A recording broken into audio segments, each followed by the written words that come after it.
Hey guys, welcome back to my ambition. Hi, Emphasis on everyone. the N. Just when you think she can't get any weirder. Hi, guys. You're I, listening to Ambition, those two crazy women. It I should be know, called right? Pajama Podcast, I think. Oh my God, probably because honestly, it's not as glamorous as we sound when we're recording this. Coffee in hand and just Yep. Just jumped out of bed and grabbing the time that we've got to record another episode for you. exactly. So yeah, back again. I'm Tiffany, and I've got the wonderful. Alex Morgan. Hooray. Woohoo! I love being called wonderful. I love that. So yeah, thanks for joining us again. Today we'll have a nitty-gritty episode for y'all. So this one is about leaning in and the idea of how we thrive as working mothers. Obviously, we know we're speaking to different types of people in the audience, but today we just want to share a bit more about our schedule in terms of what that looks like on a day-to-day basis, week-to-week basis, and how we kind of manage to balance that or not balance it. So talking about the struggles, the challenges, but hopefully it can resonate with any mothers out there who are maybe have a similar schedule to us, and how we can just come together and share ideas of um, how we try to stay on top of things. And yeah, hopefully kind of inspire you guys as well. I don't know if Alex, do you want to get started and kind of talk to your Yeah. routine? We basically, yeah, Okay. I think one of the things to note as well is that we work very different schedules, which is we one of the do. reasons that we are doing recording at not even 8 o'clock on a Saturday morning, um, basically to make sure that we overlap with one another. So my schedule is the kind of normal 9-5 working day. I work full time, and as you know, I have a crazy toddler. So going back to work full time, I think, is quite a big challenge as well. I know that lots of people reduce their hours when they go back to work, but I am the bigger earner in my household, so I've gone back to work full time. So what we've done to kind of manage childcare, etc. Eddie compressed his hours, so he works a long day. He works usually from 9 in the morning till 8 at night, and that it depends. He kind of does 1 week at home, 1 week in the office. But that because he works till 8 o'clock at night, um, that means I do a lot of kind of solo childcare in the evenings, and I Ted goes to work. He doesn't go to work. He goes You to should. nursery. Learn Maybe your we piece. should, yeah. Love that. Let's get him out to work. Anyway, he goes to nursery right beside my work, but he only goes 2 days a week. So basically, I take him to nursery when I go to work, and I take him there, and then I go to the office, and then I get him on the way back, and then I get him home, do his tea, and then I look after him till like 8 o'clock. Um, well, and usually he's thankfully asleep by about 7:30. But it's quite a long day because I'm transporting him in both directions to and from the office with me. So I don't even have that time to switch off on the bus or, on my way into the office. On a Wednesday, Eddie looks after him, which is pretty good. And we have quite a lot of family support. So my parents look after him 1 day a week, and Eddie's parents look after him another day in the week. So he has quite a varied routine. I get 1 day a week where I pop into the office and I don't have to have child conversation or reading any books or singing songs or anything on the bus. But I do feel like I have to do quite a lot of solo parenting, and I think it's one in every 4 weeks, Eddie works a full weekend. So that means I then do childcare all weekend, and I'm always desperate to be out and about. I'll quite often message friends and say, "Can I come to your house, please, for part of the weekend?" Because otherwise it's a lot to do that whole weekend by yourself. Mm. And your schedule's very different to mine, isn't it, Tiffany? It is, yeah. My schedule is actually you make mine feel quite relaxed. Oh, thanks. I Actually think. do. So my schedule, so I work American hours. So I work EST, which means that I start work at 2 p.m. or 1 p.m. in the afternoon. So that's 8 o'clock in America. So I typically would wake up. I have both children, so I'm with them till about typically about 11 or 12. Really depends. But obviously now my son goes to nursery between 9 to 3, so he's typically away 3 days a week for that, and then he does slightly different hours on the rest of the 2 days. Same with my daughter. So they go in 1 to 5, 2 days a week. So yeah, I typically would have them in the morning, and then obviously start work in the afternoon. And I would work. It's a little bit all over the place because obviously I work from home, so I get interrupted a bit. But I would work typically at the moment till about 11 at night. Okay. Like last night I worked till midnight. And before that would have been something that that would not have been normal to me anyway. Before I worked ESC hours, sort of working that late, but it's quite a long day. My husband works from no, he has an office, so he's not physically here. So sometimes it feels like I've done like a morning shift, and then I do like an afternoon shift of work. But we have a nana who helps out, so that really helps. She'll come in, like she can come 11, 12, whatever, but she does help a lot. So I can't complain. But I think sometimes I do kind of take a zoom out of my routine and think, who's this person? How are they doing all these things? Because like you said, it's just bringing all the parts together, isn't it? Yeah. Yeah, it's kind of bringing the parts together, because like then you've got to think about like I bet you're the one who manages like the paying of the nursery fees and the online Oh and things. yeah. So it's for me, I always think it's the detail around motherhood that's quite intense. It's like I'm already thinking, have they got enough clothes for summer? So it's like you have like this two full-time jobs when you're working mom. I mean, just to give you guys an idea, I think what kind of also inspired this post was someone on LinkedIn had put a post up, this lady called Abigail, and put a post up about average working parents morning. She said it was a double marathon before you even start work. So I Mhm. won't read all of it, but she was saying up at 5:45, getting dressed, trying to get a toddler ready, then after play, then negotiate breakfast situation, then tea cleaning, nappy change, meltdown, then they negotiate again about the TV, being brought in to help the negotiations. Then she packs the nursery bag, then she chases him around the house to get clothes on.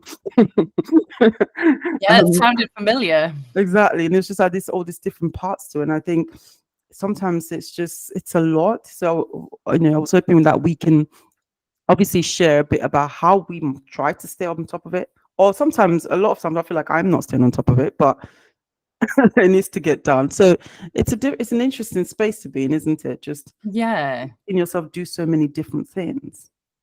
Yeah, I mean, for me, in terms of trying to stay on top of that, I set so many reminders in my phone, like you're saying about like the nursery fees and stuff like that.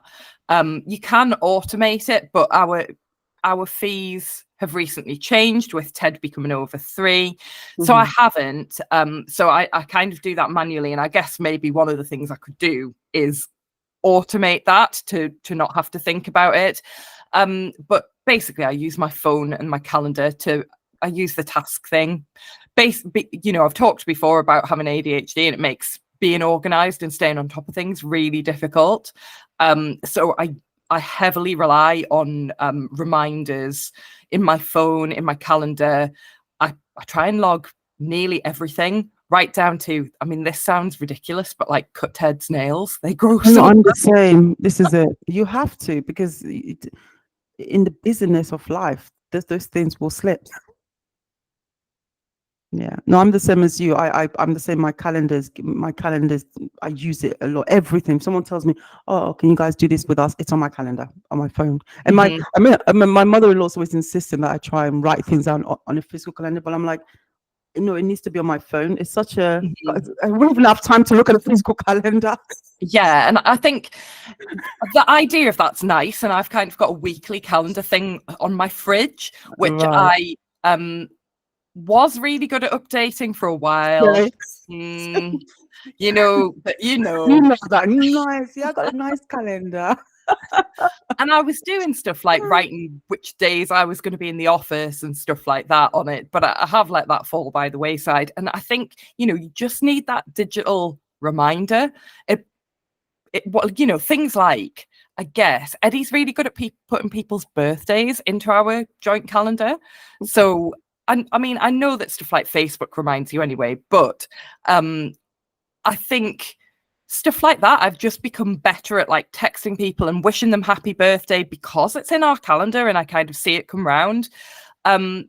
In terms of getting us out of the house as well, one of the things that I started to do last year, and this is something I have kept up, on the days I'm going into the office, the night before I hang out what I'm going to wear. And I think I've talked about this before. I ask Alexa what the weather's going to be like tomorrow. And while she's telling me, I hang out a weather appropriate outfit on the front of my wardrobe. So that in the morning, I get up, we go downstairs, have breakfast, all of that kind of thing. And then I usually pop back upstairs to get ready while Ted's having something to eat. So I'll quickly go up and get ready, but I don't have to think. I've already done that thinking the night before when I wasn't in a rush. That's amazing. I love that. And I think this is it, isn't it? It's little things that can reduce. I think it's the idea of having to think in the morning and actually like utilize your cognitive, like you just don't reserve your cognitive capability for an actual thing that is, it needs you to think about, like, oh, I need to think about that. And I'm the same with clothing. I mean, I used to go from when I was in London and had a in-person corporate job. I used to dress up. I used to wear all these lovely dresses. But now, I pretty much live in Gymshark. It's crazy. Like, and that this is one of my I don't know what the word is. Like, one of my life hacks has been living in like Gymshark and jumpsuits. Yeah. Like I have about, I would say, I don't know, 30 sets of different Gymshark jumpsuit things, and I just put it on, and I don't have to think about what matches or what doesn't. It's all in one. And that's really been something that saves me time, because now I can wake up. I don't have to, like now this morning we're going swimming. I just put on Gymshark set and I'm gone. Whereas before I used to think about wearing, and that's one of the things I do like about working from home, is just having that flexibility around not having to like maybe get dressed up unless maybe I have a meeting. Yeah. I really do like that, because it just cuts down time for me. Yeah. Yeah, it does a lot. And actually, I should say that as well. So I typically work from home like 2 to 3 days a week, depending on what's happening in the office. There are the occasional weeks where I'm in like 5 days if we've got events or things like that happening. But those days I will have my outfit kind of planned out and ready to go. When I'm at home, I am a bit more able to be a bit more casual, loose trousers and a nice top to kind of, so people see me from like the shoulders up. Yeah. So something on that looks decent, but is comfortable. And my office is in the loft as well. So it's starting to get very hot. Oh dear. You need a fan then. Yeah, I definitely do. But it's not without its struggles. And I find on the days that I'm getting Ted home from nursery on the bus and we're coming home for about 6 o'clock, I'm trying to keep him awake on the bus on the way home, which is tough, because if he falls asleep then it's going to be game over later in the evening. So that's one of my really big struggles. And I typically try, poor Ted is like the first kid in through the doors at nursery pretty much every time he's there. I try and get to work. They open at 8:30, so I'm getting off the bus at 20 past 8, because it's like a 10-minute walk to nursery from there. And I'm arriving at nursery to be in the doors at 8:30, so I can then get to the office and I can leave just after 4:30 to go and get him, because that means we have a bit more time in the evening. And I've become a lot better at just being like, no, I've got to go and pick him up from nursery. And I've done my full day's work. I've just been there before other people have arrived. But I have had to be better at that, because I think you do feel like, am I being judged as less committed because I'm leaving at 4:30, as opposed to, most people are only staying another 30 minutes. But at the same time, do they think I leave early every day? But actually, I don't care, because I've done my full day's work and I need to go and get my child. I need to have some time with him before he goes to bed. So for me, that's kind of a non-negotiable of how I balance the two things. I love that. And I think I'm the same. I think it's so important. Again, and obviously this is another topic, like working with the company that appreciates that you have children. I think that's one of the reasons I really enjoy working with my current company. the founder, we are family, we are family friends, but on this, that aside, they do have children themselves. And he is particularly quite, he gets it. Like he's not, it doesn't like, there are times when I remember we went to London on a trip, and he called me and he was like, "Oh, your kids, your family's fine, I'll call another time." So I've generally seen him kind of just back off when it's a family Mhm. situation, which I love, even though sometimes I'm like, "Oh, it's fine." It's like, no, no, no. Like, and I love that. And I think it's just really appreciating that. And I think Yeah. that's quite important, because for me, like sometimes um again, I do bedtime during like working hours kind of thing. So I've got to go downstairs and get the bedtime ready, then go back to work. So it's my life. I think I would definitely, I think my working schedule is a little bit messy, which is why I've thought Mhm. about, getting an office away from the home. But then I'll miss the kids. So it's a tricky one. I think it's hard sometimes, because you do want to kind of spend more time with the children, but you do want to work. It's really interesting. I feel this push and pull. Do you feel that sometimes, Alex? Where it's like, Yeah, you kind definitely. of feel like you love what you do, but sometimes you look at your kids. Like my son recently has been saying, "Mommy, your boy will miss his mummy when he's at nursery." And in that moment, I feel like I'm just going to pull him out of nursery and just quit my job and stare at him all day. No, I totally get that. And Ted always says to me, "You're not going back to work, mummy." Like if I'm at Oh, home with yeah. him and like so if I'm working from home and I come down to get a coffee or whatever and he's downstairs, he will Mhm. say, "You're not going back to work, you're not going back to Oh, work." that When I must be finish hard. the day. Yeah, it's That's tough really because hard. he just wants to spend time with me. Yeah. I'm having to say, "No, I've got no, darling, I've got to work," Oh, which is hard, it's you very know, hard. Yeah. and that is one of the reasons that I'm leaving Love now that. Love that. The because boundaries, yeah, you let you create some boundaries, because like there are other things and you have done the work. So, I'm not gonna stay here for face value sake. exactly, yeah, what people think about that is just tough, and I think anyone Wow. who's had I love kids that. should understand that. I love that. But I think I always think, well, I already work full time. And a lot of parents don't work full well, maybe most parents do work full time. I know a lot of women end up taking reduced hours or whatever because of the pressure of doing Yeah. this. But I think, well, I work full time, I'm not going to stay any later. Like, Yeah. you've got me full time, but that is it. I love that. I love that. I'll give you another thing I've had to put my, kind of make a stand on. So my son's supposed to go in 9 to 3, which I'm still battling with, because I'm like, it's only little. Why does he have to go in 9 to 3? Because we have the free working hours of mine. So what I've said to the nursery was, because he was supposed to go 9 to 3 every day, and I thought, no way. I mean, I'm here. Mhm, I'm working American hours, so why would I be in the house and he's at nursery? Do you see what I mean? It's yeah, not if I'm not here. So what I've said to them is 2 days a week. He's gonna come in 1 to 5. And initially they were like, no, we do attendance. We do they're trying to say like, oh, it has to be 9 to 3 every day. I just said no. I literally told them. I remember just telling them. My mother-in-law was like, oh, do you not think it's good for his development? And obviously she means well. I think sometimes people don't want to question authority, because they think, authority has said 9 to 3. But I was kind of like, look, it's 3 years old. Like, what is he learning from school that we don't learn? I take them out all mhm, the time. We do something. It's not like we sit in the house and watch TV. We go out, we'll mhm. go to the park, we'll go to the museum. So we are doing things. But I'm not going to allow this nursery to tell me they're taking attendance of a 3-year-old. He's coming That's out with his mum. So I just did that. I that, just told them. I said he's coming in at 1. And they were like, okay, okay. yeah. They kind of just accepted it. So I told I them. mean, that's crazy to me that they like were that insistent that he had They to be were literally, there. yeah. But I just got to the stage where I thought, why am I asking them?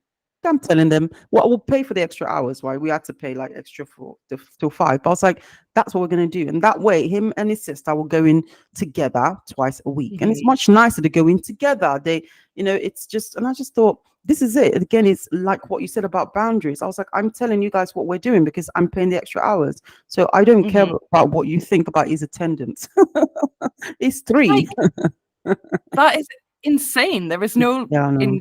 requirement for a three-year-old I to, know, but it's just one of those things, like, isn't it? I think. you know, he's not at school. That's I really know, crazy. I know. But again, it's just like you said, just having that confidence to just, yeah. make a stand if you think something should be done a certain way as a mum. Yeah, and to do what's right for your children.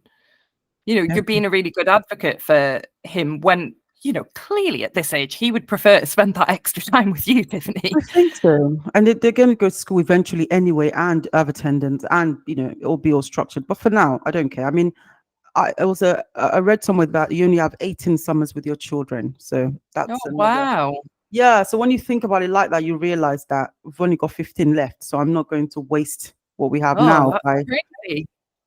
I mean, that is basic maths, but I'd never thought about it like that. So, Before by the time they're 18, they're going to want to hang out with their friends, like on a holiday. They won't want to necessarily come. I mean, they might come, but they might not say much. yeah. But yeah, I think another good way to kind of wrap up this, maybe the next 5 minutes of this, I was thinking, Alex, is maybe we can talk about our perspective on like what really on a top level inspires you to kind of keep this structure, or at least stay sane in this structure, right? Like, what is it? Is it for me, I mean, gratitude is a key thing for me as part of all this, because sometimes, I mean, this is hard. So do I give up or no? Because I'm super grateful to be able to work. I don't know, for me anyway, to be able to work from home, to be a mum, I still feel very lucky to be able to have that part of my life. So being able to juggle this, gratitude helps me to just have that perspective and feel like, hey, this is amazing. I get to explore different parts of me, mummy life, work life. So that's something that really keeps me going. Yeah, I agree with the gratitude stuff. When I did my CBT counseling stuff, one of the things that they advised was doing a kind of gratitude practice, which all sounds a bit woo, but essentially, I try and think about 3 things that I've enjoyed or that I'm grateful for, and they can be really small things. They don't have to be all singing, all dancing. They can be as mundane as I had a really nice lunch today, or me and Ted had fun building a marble run. He told me a funny story. Aww. Just stuff like that. And I do try and appreciate little things. The other thing I try and do just to kind of maintain that sanity, I think, you talked about enjoying being outside with your kids and spending time outside. I think that's quite important for me as well. And I dropped Ted off at nursery, and then I walk through. So I work at, I don't know whether I should shout out to my employer at Newcastle University. Love that. And the uni has the most beautiful campus. It's really gorgeous.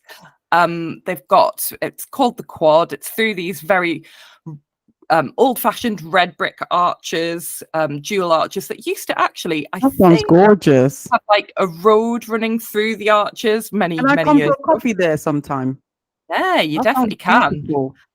It's really nice, absolutely gorgeous. I'll send you a photo afterwards, actually. And this quad that we walk through, it's planted beautifully. It's got nice little lawn. I walk through there, and me and Ted point out the different flowers we can see growing. But I really try and look at that and appreciate it. And sometimes I'll just go and sit and have a coffee there, like for 10 minutes while I'm having a break. And so for me, it's right in the centre of Newcastle, the uni. But it's got these little pockets of nice outdoor spaces that are quite energizing and calming when you're walking through them. I think if you for me, walking through there is the transition between nursery and then switching into work mode. But it gives me a minute to kind of flip from one mode to the other and kind of take stock of things. I love that. So nature gives you that perspective. And I love what you said about that transition. That is so poetic. Thanks. Poetic. I love that. Wow. So finding beauty in things, and because I think a lot of it is just how you think about it. I really do think our experiences is not our experiences. I really believe that it's how we interpret things, and that's how someone can thrive in a situation where someone else might struggle. And that doesn't mean we don't all struggle. I mean, sometimes I cry. I'm like, this is hard. But but the bottom line is it's having that overall, enthusiastic perspective on things. I love that. And I think another thing that motivates me is my mother-in-law. She's so supportive. of Shout out to me. Janice. Shout out to Janice. Jonas. No, she's the real MVP, man. Honestly, you always say behind every successful man is a woman. No, behind every successful mom or mother or thriving mother, it's just an amazing someone that inspires you. My mother-in-law really is that person for me. She will like take my son to nursery. Sometimes I say to her, "No, it's fine. I'll walk him there." No, I'll come and pick you up. She's just so on it. Like she's here all the time, helping out, and this for me in my head. I always think I'm not going to let that go to waste. I know it sounds crazy, but that inspires me knowing like I'm being supported. Let me not waste that. So when she has Mhm. kids, I'm going to do my best. And I want to create such a level of success that I can say to her, "Hey, what do you want this week? Do you want me to drop your designer bag, girl? I'm going to drop your designer bag." You know what I'm saying? So yeah, it's just little things I want to be able to do for her and just be like, look after her because she looks after me. For someone who's lost a mum, it's so amazing to have someone that does that for you. What my mum would Yeah, do, right? Because if I had a mum, she would like make sure I was okay, right? She would really want to help me with this.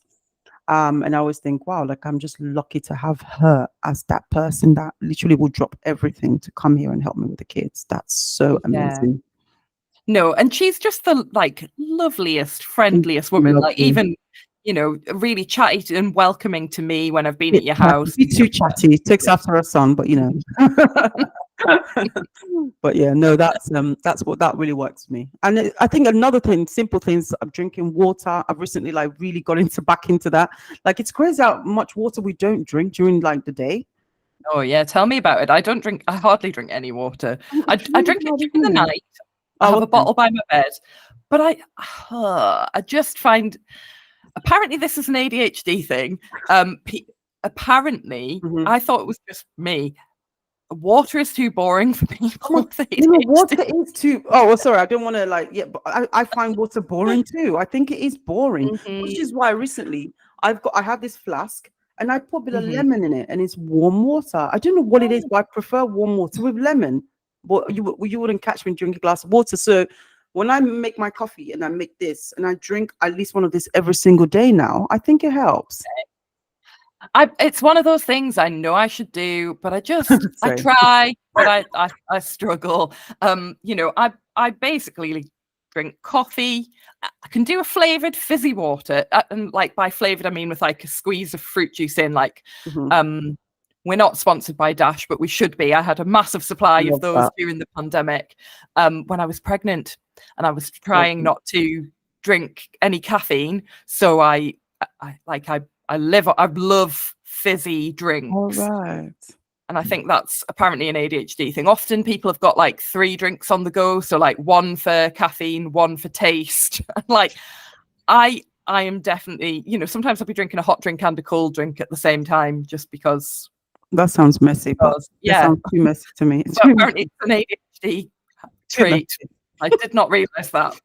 I just thought I was weird. Love that. Um, but no, so these little things. But again, like I said, I think a lot of times it's making things easier for you. Like, don't think it. I just, like I said, I make this water and I just put it at my desk because it's there. It's not Mhm, even.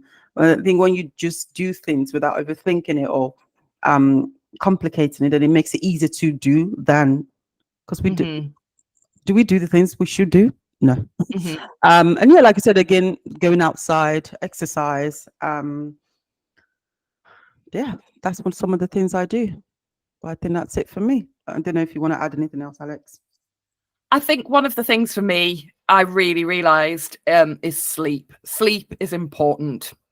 And it took having a child who really hated sleeping to realize how much I love to sleep. And now that he does sleep, it's not completely, some nights he might sleep completely through the night. Some nights he might get up and get into our bed, and that's fine. But I don't feel like the Walking Dead anymore because I am getting some sleep.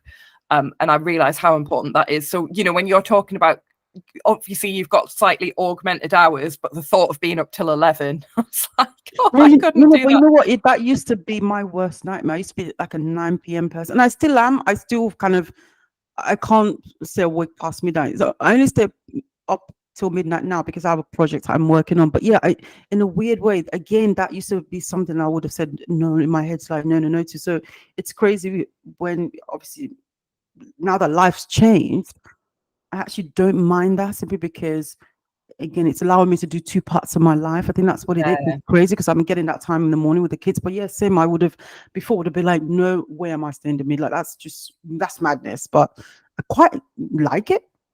I Mhm. quite enjoy it. So yeah, it's crazy, isn't it? The balance. But I know what you mean about sleep, though. That is crucial. So no clubbing for you then and all of that. Well, we have signed up, haven't we, to go to, what's it called, Day Fever Oh in gosh, yeah. July, That sounds which is fun.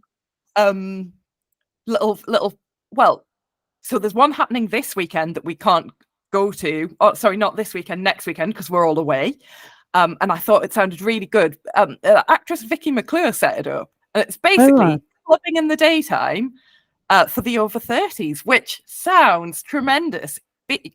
Basically, we can have an afternoon out clubbing and then go Okay. home to bed by about 9 o'clock. It Love that. sounds incredible. And one of the things I used to love about clubbing, it's probably not even called clubbing anymore. I'm working to clubbing. They probably call it something different now. Oh yeah, the young ones. The young ones. But when I was young, many years ago, I used to love dancing. I used to absolutely Oh my god, love it. I'm the same. Not even young guys still dance. We're like, yeah, I'm the same. I love dancing. So that's what this is going to be about when we go out to that. Oh And my it's God. basically a big group of over 30s mums going out. But no one's going to think we're embarrassing because we're probably like not going to even be the oldest. Oh, by the way, guys, just talking about this event we're going to. I know, but I know that it does sound really good. I love this. I love dancing. Like I love dancing. Like for me, we won't go into all that because I know this is a podcast about a thriving working mum. But I do love dancing. Give me some Blue. Give me some Westlife and all that. You know, I just love I love dancing. I love dancing. And I think Anyway. a really good point to end this on is, and make sure that in your busy mum / working life that you make time to do stuff like this with your friends. So that's not till July, but I'm excited already at the prospect of the day having out. something to look forward to. Yeah, I think this is it as well. Having things to look forward to, that definitely keeps you going. But yeah, so it's been wonderful, guys. I hope we've dissected our routines a bit. Just for you working moms out there, you're probably thinking, "Oh, lordy lord," because you know we get it. It's sometimes feels impossible, but you just have to find a way to make it work. And I hope we've inspired you with that.